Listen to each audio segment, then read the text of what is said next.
Kunja Vihari.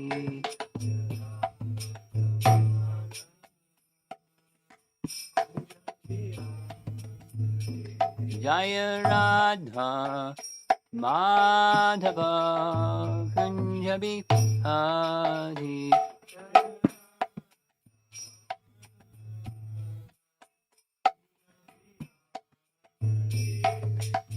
Gopijana Bala Bhagiri Varadhari. Gopijana Bala Bhagiri Varadhari. Gopijana Vallabha Girivardhari. Gopijana Vallabha Girivardhari.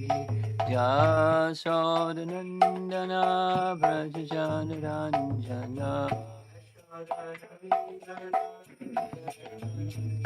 Jasodanandana Brajajanaranjana. Jamunatiravana Shadi.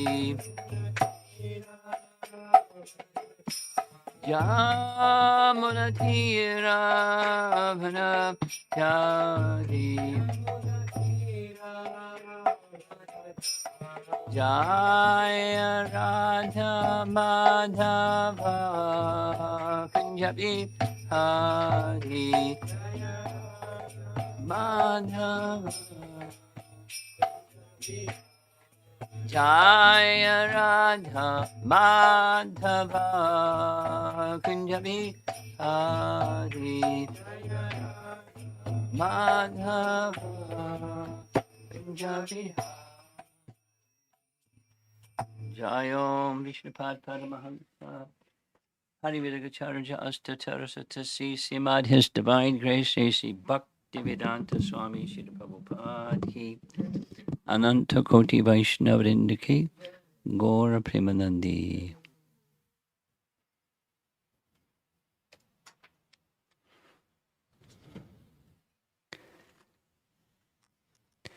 Om Namo Bhagavate Vasudevaya. Om Namo Bhagavate Vasudevaya. Om Namo Bhagavate Vasudevaya. Naram Chaiva Narottamam Devim Swaraswatim Vyasam Tato Jayamudirayat. Okay, I missed a line, but that's okay. Text 27, Canto 1, Chapter 2. Rajastama Prakrityaya Samashila Bhajanti Vai Pitribhuta Prajesha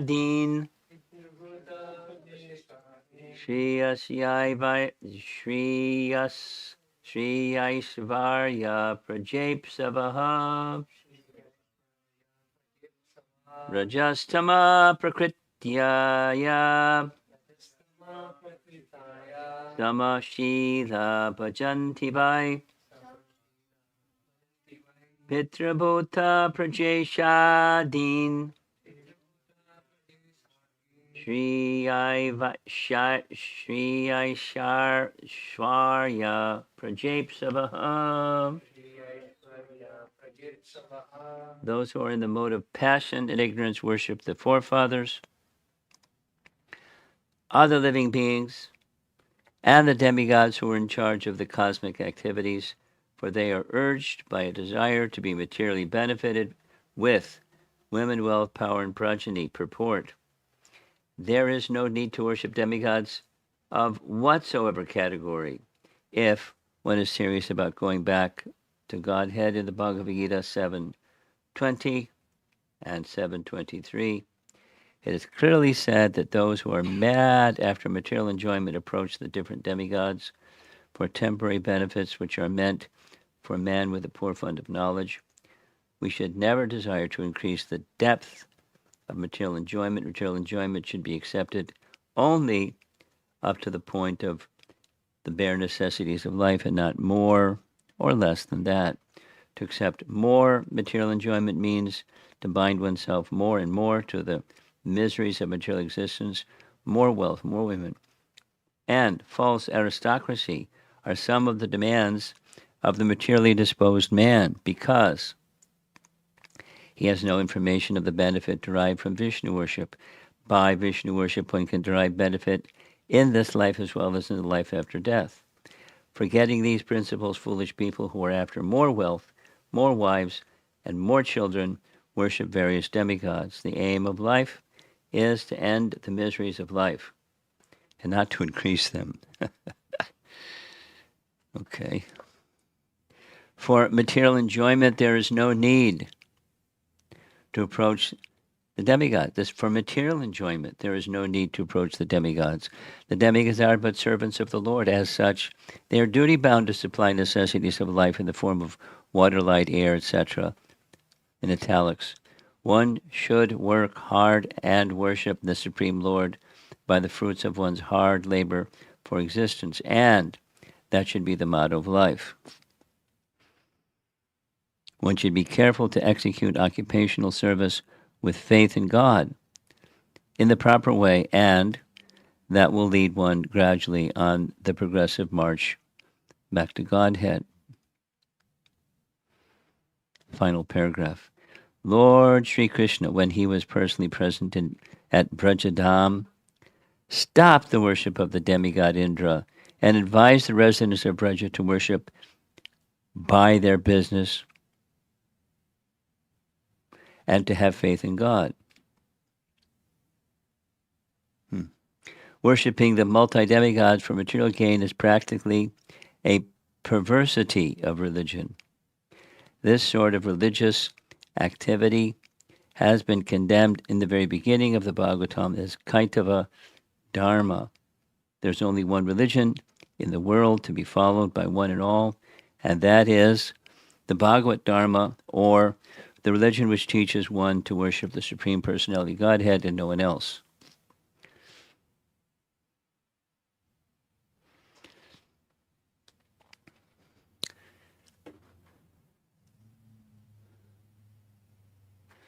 Krishna Krishna. Haribol. Very interesting, isn't it? The Krishna states in Bhagavad Gita, the Vedas deal mainly with the three modes of material nature. Rise above the three modes of material nature, be transcendental to all of them. Trigunya Vishaya Veda, Nishtrigunya Bhavarjana. So the Vedas, Trigunya, the three modes, Vishaya means enjoyment. Trigunya Vishaya Veda. The Vedas deal mainly with Vishaya of the three modes. And here's the Bhagavatam, saying 180 degrees different. But not 180 degrees different, because Krishna is saying rise above the three modes of nature and the benefits to be derived by the three modes of material nature, and the worship of demigods is the means of achieving those material benefits derived from worshiping the demigods. So the worship of the demigods is dharma. Done properly, it's dharma. And what's the purpose of that? Why is that in the Vedas? The Vedas, one way of describing, the Vedas are compared to a desire tree, kalpataru, kalpa briksha, or kalpataru, a desire tree. And persons that want this, that, or the other thing can go to the desire tree and receive this, that, and the other thing. And by so doing, A and B, their wants or their desires are fulfilled, and B, they're connecting with the Shruti,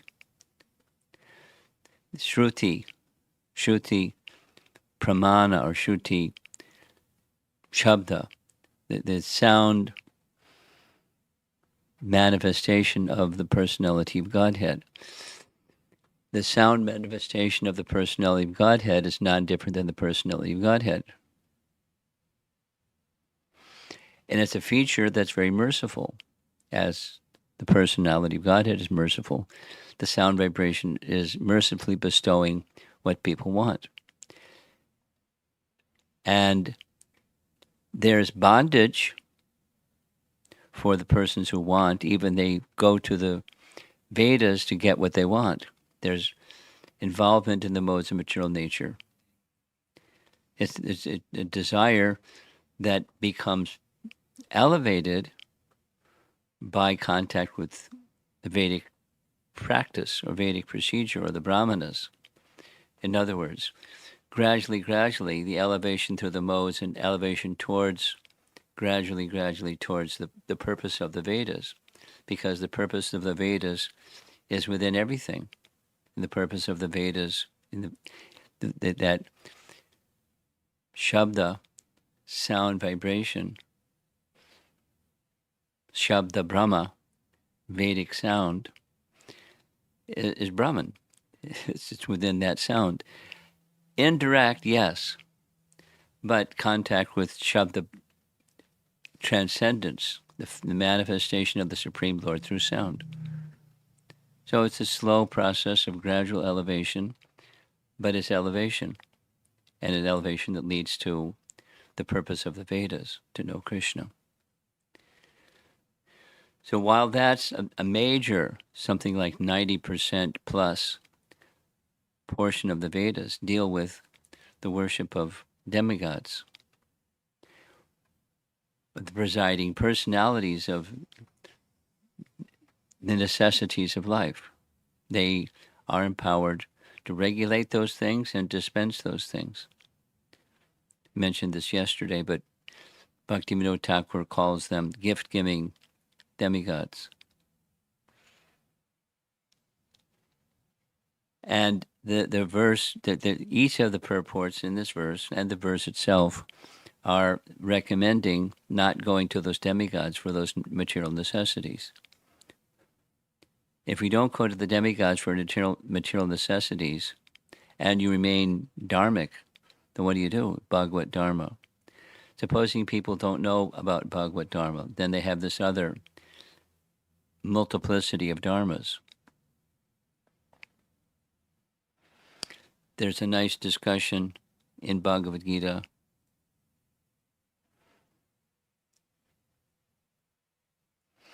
the Vyavasayatmika verse, nice verse 241 Bhagavad Gita.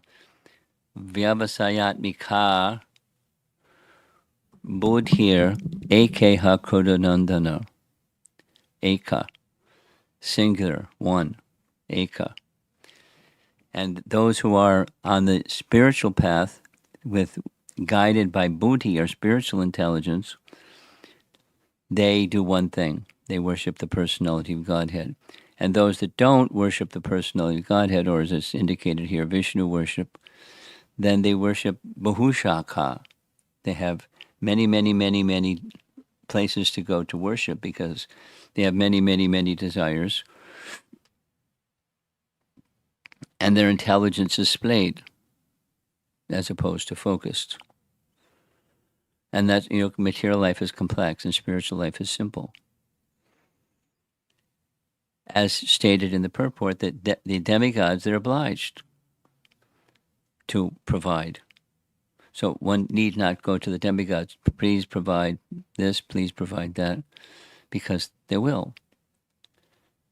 Now, sometimes there's abundance and sometimes there's restriction, and it has everything to do with the guna and karma of the living entities, individually and collectively. What abundance or scarcity there is for an individual or collective groups of individuals.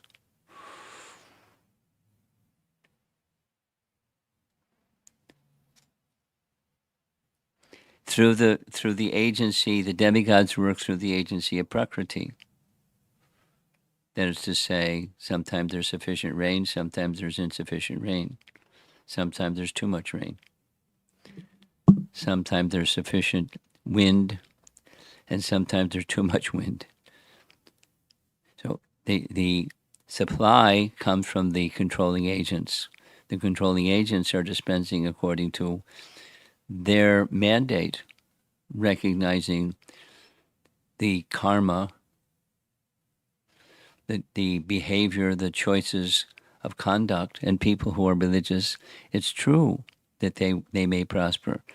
And they may also miss the purpose of life and then take another birth because of implication in the bondage of fruitive work, even its pious fruitive work. Another birth, and then the miseries that come with another body and another body. So this is from the previous verses. Only Vishnu can bestow liberation, the termination of the bondage of material existence. And just like the subset of bondage of material existence means suffering. And people may say, oh, I'm not suffering. Birth, death, disease, and old age. Do we want to get diseased? Do we want to get old? Do we want to die? So minimally, one can say, and what to speak of all the little miseries in between. The pains. It's not just pleasure. There's suffering. Just having a material body, there's suffering. And we're attached to the body, so we don't want to become free from the body, but it's not going to be taken from us anyways. So the teaching, the fundamental teaching of Bhagavad Gita, and similarly in Bhagavatam, is have a spiritual conception of life and the purpose of life. And how to get to that spiritual conception, worship of Vishnu.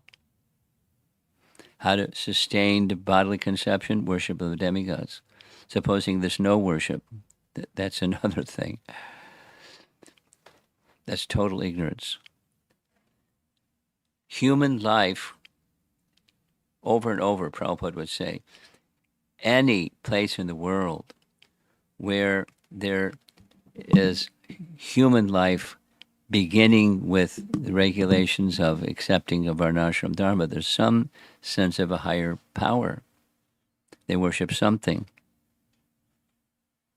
That's human life. Supposing there's some people that don't accept that worship should be done, they'll find some other object to worship, their political leader or somebody, because it's our nature. It's intrinsic. So they're honoring someone somewhere, so that someone somewhere may or may not, like Prabhupada's statement to Professor Kotovsky. That's nice. It's a very nice point. What's the difference between you and me? We worship Krishna, you worship Lenin. You want to know what Lenin says, you want to do what Lenin says. We want to know what Krishna says, and we do what Krishna says. So what's the difference? The difference is the object. But you're honoring or becoming the follower of or worshiping someone because it's the nature of the living entity. So where's the difference? It's just the choice where to repose that tendency. It's of the soul. You can't deny it.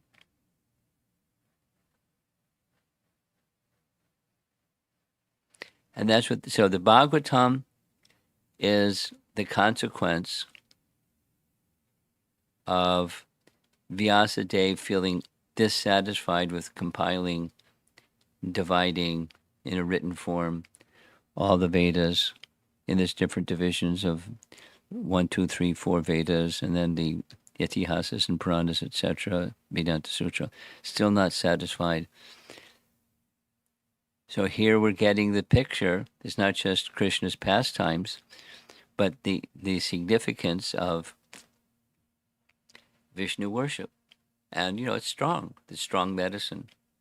In contrast to, comparison and in contrast to, the preponderance of the Vedas that says something else. And he wasn't satisfied, although it's Vedic or it's Shabda Brahma, it's spiritual sound, it's Vedic text put into written form. There's nothing wrong, but the position of becoming free from the implications of the modes of nature and acting within the modes of nature and bondage because of doing that. It's not as the author or compiler of the Vedas, it wasn't satisfying. So he compiled this Srimad Bhagavatam under Narada's direction to do so.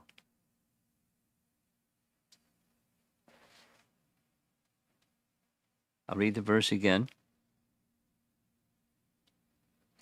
Those who are in the modes of passion and ignorance worship the forefathers, other living beings, and the demigods, who are in charge of of cosmic activities. For they, these worshippers, are urged by a desire to be materially benefited. Shriya, Aishvarya, Praja. They want women, wealth, power, and progeny. Ipsavaha. So desire is not the problem. Misdirected desire is the problem, or ignorant desire is the problem. Ignorance is the problem. Desire isn't the problem. Desire is material desire is bondage.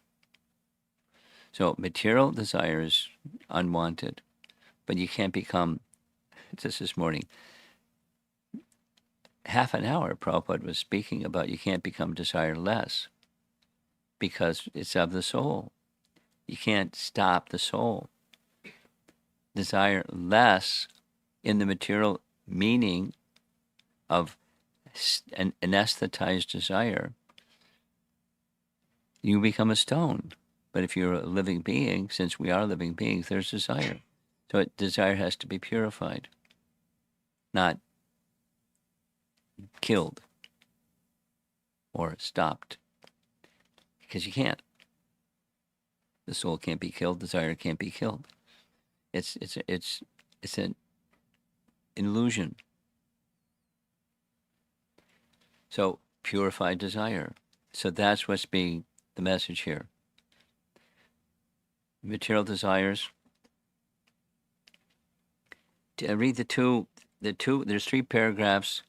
The opening sentence of paragraph 1 and 2 say the same thing.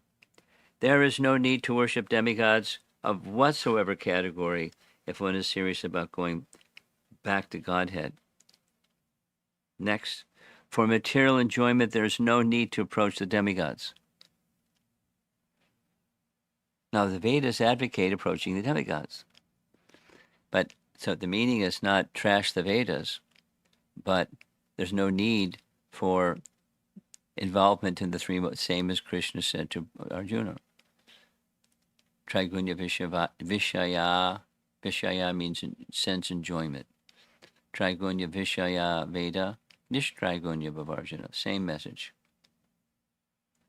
Rise above. Not neglect the Vedas. The Vedas are material. The Vedas give information how material satisfaction can be reached by worship of demigods. But that portion of the Vedas and the desire to be the enjoyer of the 3 modes of material nature, Nishtrigunya,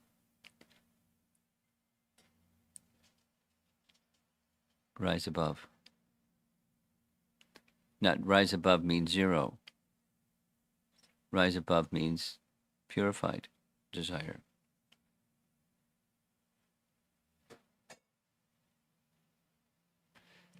Okay, so we'll end. See if there's some discussion.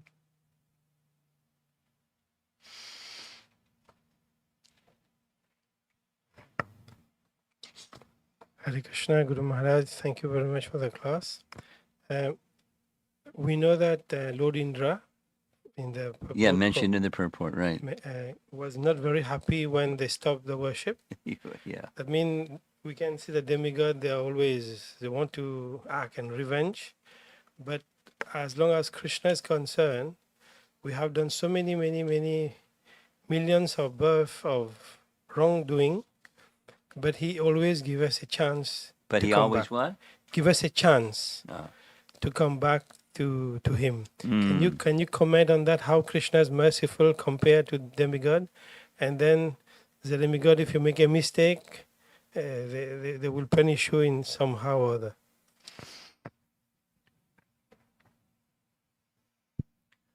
Well, yesterday we heard about Putana. What to speak of mistake, but the interest of Krishna, we heard the same thing over and over about Balaram as well. Their interest is elevation, purification, and how depends on the circumstance, and the receptivity, how that elevation, purification is given, but consistently even when there's something that looks like it's a little harsh, or in the case of Krishna, killing the Kurukshetra battle, for example, or killing demons, for example, or that's not non-violent. It's violence, but that violence is with the purpose of elevation.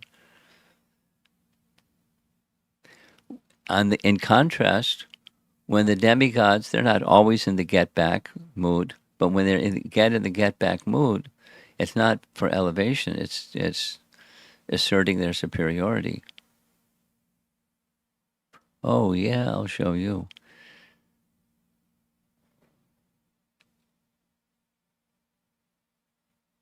They're not capable of the kind of elevation that Krishna can give, and so they don't.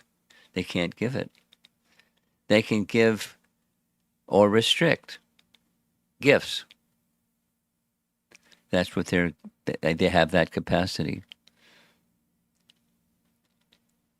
Now they may bestow more or they may bestow less on those who are Vishnu Bhaktas, depending upon circumstance and what's good for their elevation. But if the Vishnu Bhakta, supposing the Vishnu Bhakta receives abundance of one kind or another kind, they don't become the enjoyer of that abundance of one kind or another kind. Beauty, knowledge, strength, affluence, something.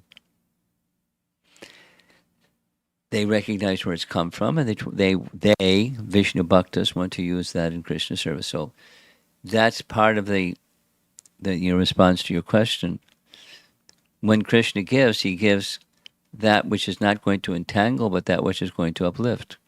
And when he restricts, he gives that which is going to relieve one from entanglement, like with Indra, but leave him in a place where he is more in the mood of submission and surrender to Krishna than in the mood of being the enjoyer of his worship or sacrifice to him. It's a difference between material and spiritual.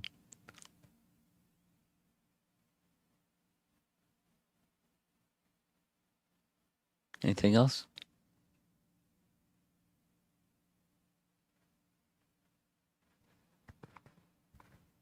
Hare Krishna Maharaj. Thank you for the wonderful class. So I have a few questions, but if that's okay. No, sure. But this particular, what you just said, spiritual and material. So in that context, my soul is eternal and spiritual, but everything else around it, my environment, my body, and my mind and my intelligence is material. So how do I even comprehend spirituality in the context or out of the context of my own materiality? Well, the materiality is that what's surrounding you, but it's not you. Therefore, two things.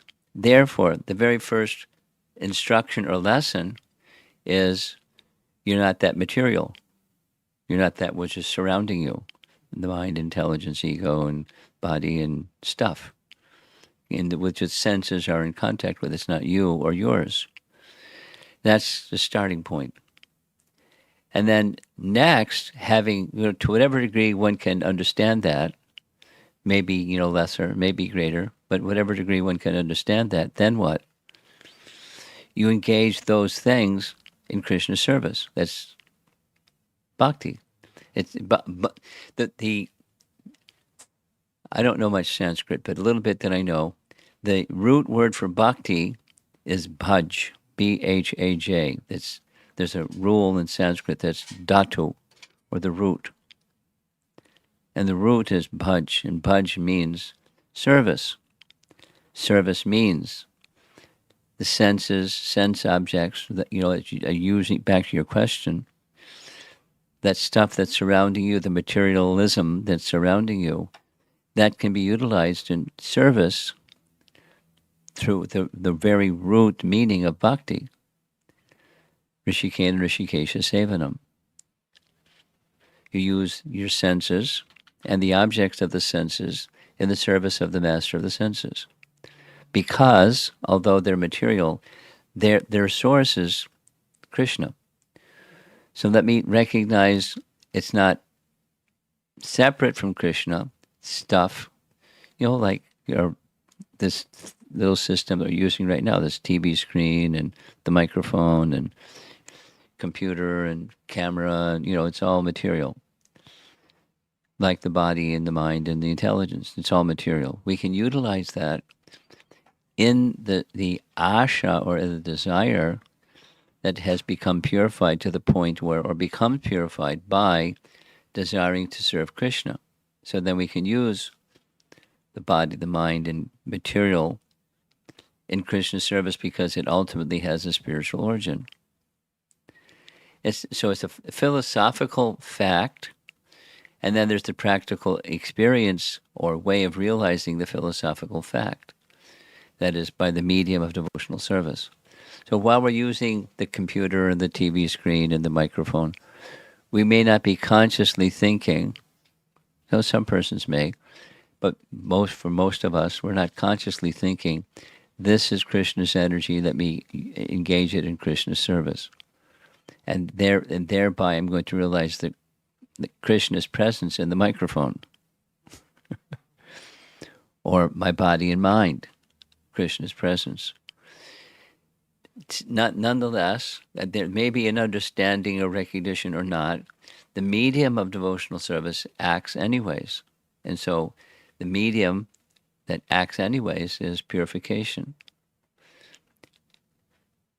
It goes to the subtle, from the gross is moved by the subtle, and this most subtle is the soul, and the soul moving in the direction of, although there are these material coverings and stuff, let me engage them, because by scripture it says, engage them, Rishikena Rishikesha Sevanam. I'm following a spiritual sound vibration that says, engage these things in service to Krishna favorably. So having faith in Shabda Brahman, the scripture, I do those things, and then I can gradually realize Shabda, or Brahman. I can realize Brahman. I can realize the spirituality potential of the microphone and my body and my mind. It's a long road, but the principle, the medium for that realization is bhakti, which is, although these things are material, you use them in service of the Supreme, and then it becomes spiritually charged. The body, the mind, the intelligence, and everything, all the stuff.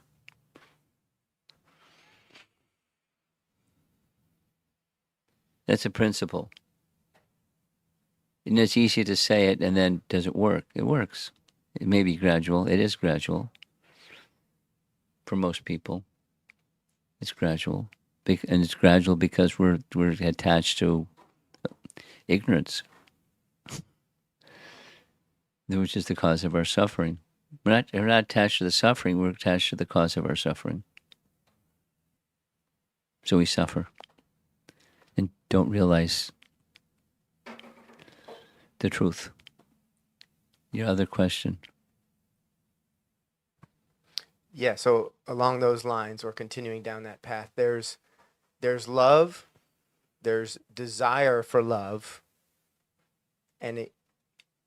or love for Krishna, and or as you were saying earlier, worshiping something else if you're not worshiping. Yeah, then Krishna, that's not love anymore. right. And so in that realm, is it possible to develop a permanent love? Yes. Knowing we're in that material context. Yeah. Yeah. How does it become permanent? By shelter in Krishna. Because we're eternal, but our shelter is in the temporary. So we take shelter of the eternal, the supreme eternal, and that's how you become fixed, and you don't have to leave that place of consciousness. It's shelter. So even the person who's in that place of shelter, the spiritual Krishna consciousness, one can be in, according to Bhagavad Gita, in the most troubling of all circumstances and remain undisturbed, not agitated by the circumstance. Whether it's attraction or repulsion, kind of agitated. One can remain transcendental when there's shelter in the transcendence, in the realm of transcendence, the personality of transcendence. So how do you do that? Devotional service makes that link. So I'm not there yet, but let me practice and practice.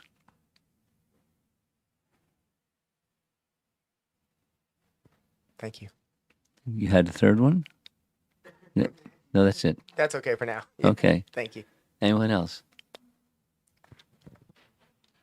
Maharaj, yeah, actually, Prabhupada says that one should earn only like that much to keep body and soul together. So, also, actually, we are not sure right now, like how much we need. We are Yeah, not that that's calculated. very subjective, isn't it? What body and soul together, where's that line? Yeah. That's your So, question? yeah, I mean, because I know some like couple of years back, I also asked you due to some health issues, I I have to stop working like that. So then you suggested that go for simple living, high thinking. Yeah. I mean, so It's just a direction. Where the line goes may vary from, hour to hour, what to speak of year to year. yeah, So the fulcrum might move, but still you want to lift the thing that the fulcrum is trying to lift. So how much, that which you can sustain, that's where you draw the line. That which is sustainable, that's recommended. So not more, not less. That's right in the purport here. And so what's more, what's less? Where does that line go? My simple answer is that which is sustainable, with the umbrella statement that it's going to vary from hour to hour, day to day, and year to year, but sustainable. Therefore, so then comes this like spiritual practice, the minimum of spiritual practice. So 4 regular principles, that's restrictions, and then the positive minimum. And then we maintain that. Sustain and maintain that. And sometimes you can, let's say, it's Krishna Janmashtami coming. So each one of us is going to have to decide what austerity is manageable for me on Krishna Janmashtami. The positive and the negative. How many rounds I'll chant, or how much time I'll spend reading, or how much something. And And then how much, am I going to fast till midnight or till the next day, or am I going to take water or going to nirjal? So there's choices even awaiting us, for example. So that which that you can sustain. That's how much. Thank you, Maharaj. I just one comment for yesterday's topic, Putna Lila I discussed. So you mentioned the Pundarik Vidyanidhi. Yes. So he was, externally showing, but once Mukunda said that verse, Aho Bakilam verse, telling the merciful nature of Krishna, then basically we come to know how much elevated he was spiritually. So I just want to say the similar thing happened for Sukdev Goswami also. When he was born, he rightly like went into forest, and then Vyasdev sent couple of his disciples actually, and that time also they said two verses. One is about Krishna's beauty, that Bharapidam verse, and another this same verse telling the Krishna's merciful nature. So then that time Sukdev Goswami got attracted and he became devotee. So I could just see the same verse, Krishna's merciful nature verse actually. After hearing Sukdev Goswami also like became a devotee. So just wanted to. So you're narrating. Yes, You're yes, just sharing yes, yes. this little. Yeah. Okay. Thank you. There's one question online. Guru Maharaj, I found we face so many difficulties You arising found from what? so many difficulties Okay. arising from mental platforms. Psychological consulting seems helpful sometimes, but why Shastra simply suggests us rise above mental platform? Why does Shastra recommend rising above the mental platform? That's the question.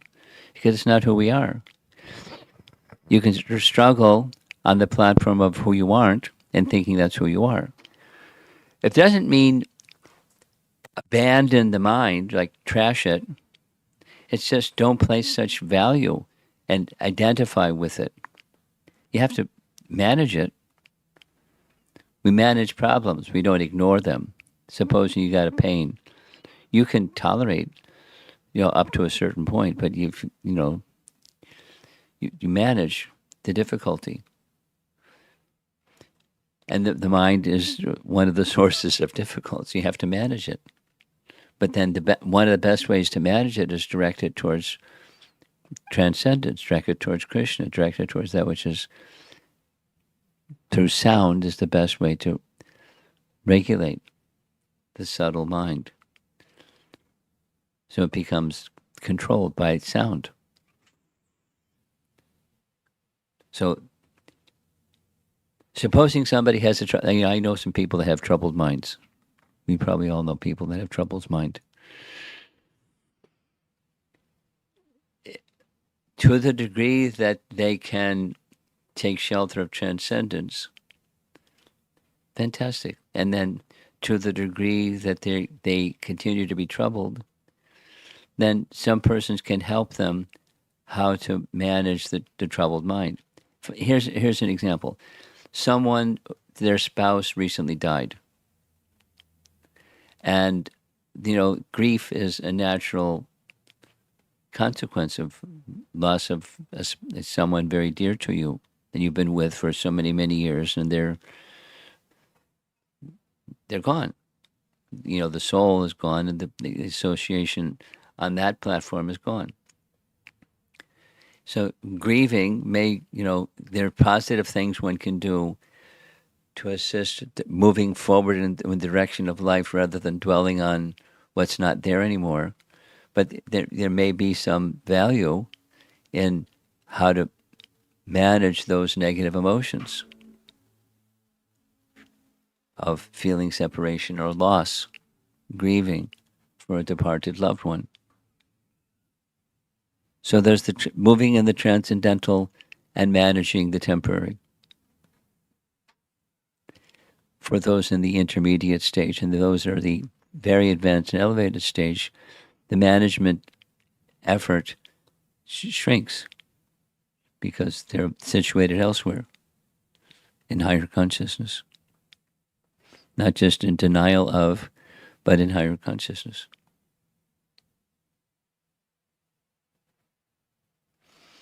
Okay. So you have something more?